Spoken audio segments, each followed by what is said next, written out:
Assalamualaikum Mas Maulana. Waalaikumsalam Bunda. Sebelum tidur, Bunda mau bercerita.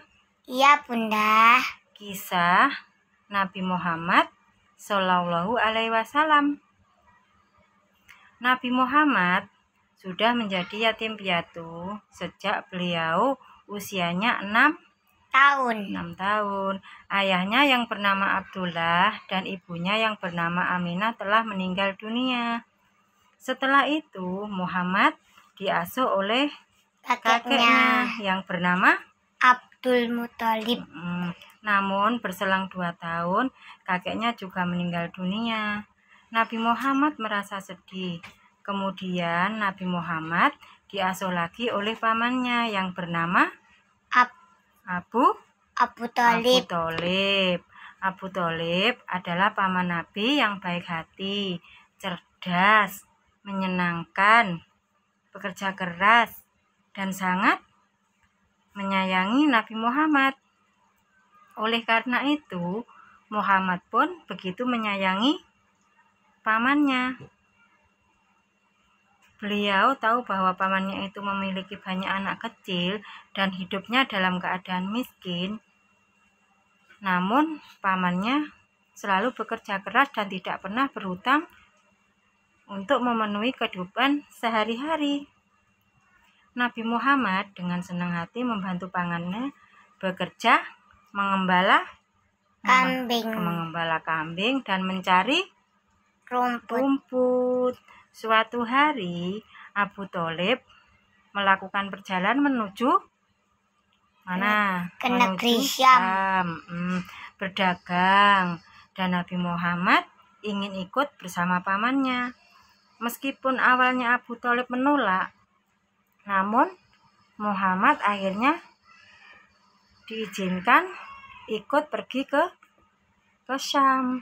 Ketika dalam perjalanan mereka melewati sebuah pasar dan bertemu seorang peramal yang berteriak-teriak memanggil Muhammad.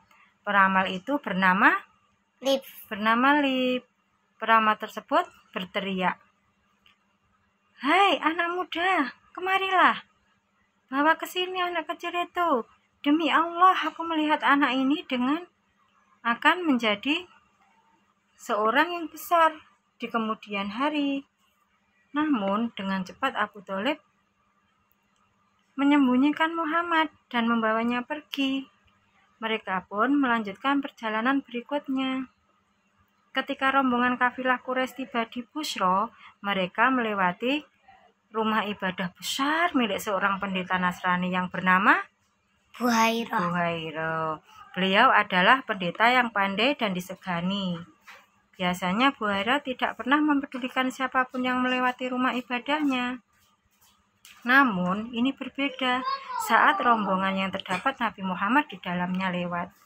Buhairah memanggil mereka dan mempersilahkan seluruh rombongan kafilah Quraisy itu untuk masuk ke dalam rumah ibadahnya. Buhairah juga menjamu mereka dengan makanan yang sangat banyak. Namun Buhairah merasa ada sesuatu yang kurang melihat seluruh rombongan kafilah Quraisy itu. Beliau bertanya, "Apakah ada seorang dalam rombongan yang tidak ikut masuk ke dalam rumah?" Lalu dijawablah, "Ada. Seorang anak kecil masih di luar untuk menunggu barang dagangan dan binatang tunggangan." Buhairah meminta anak tersebut untuk diajak masuk ke dalam rumah. Melihat Muhammad kecil memasuki rumah ibadahnya, Buhairah langsung memeluk dan mengajak Muhammad duduk serta makan bersama rombongan kafilah Quraisy yang lainnya. Buhairah bertanya Abu Thalib, "Siapakah dia?" Abu Thalib menjawab, "Dia anakku." Namun Buhairah berkata, "Tidak, dia bukan anakmu. Anak muda ini tidak memiliki ayah dan ibu." Abu Thalib merasa malu karena berbohong. Lalu berkata, "Engkau benar wahai Buhairah. Dia memang bukan anakku, tapi keponakanku. Ayah dan ibunya telah meninggal dunia sejak dia masih kecil." Kemudian Buhairah menghela nafas panjang dan mengajak Abu Thalib untuk berbicara serius. Beliau berpesan kepada Abu Thalib agar bersungguh-sungguh menjadi dan menjaga Muhammad segera pulang ke negeri asalnya. Buhari berkata, "Sekarang dengarkan suara saranku baik-baik. Bawalah anak ini kembali ke negeri asalmu. Jaga dia dari orang Yahudi. Demi Allah, jika mereka melihat pada Muhammad seperti apa yang aku lihat, maka mereka pasti akan membunuhnya. Sesungguhnya akan terjadi sesuatu yang pedas pada anak ini." Abu Thalib nampak terkejut dan ketakutan mendengar pesan dari Buhairah. Dan ia yakin bahwa yang dikatakan Buhairah adalah hal yang benar. Maka setelah urusan dagangnya selesai, Abu Thalib segera membawa Nabi Muhammad pulang ke negeri asalnya, yaitu kota Mekah. Demikian cerita Nabi Muhammad Shallallahu Alaihi Wasallam. Untuk Mas Maulana. Oke? Sekarang tidur. Tadi sudah sholat isya belum? Udah. Terima kasih. Assalamualaikum warahmatullahi wabarakatuh. Waalaikumsalam warahmatullahi wabarakatuh.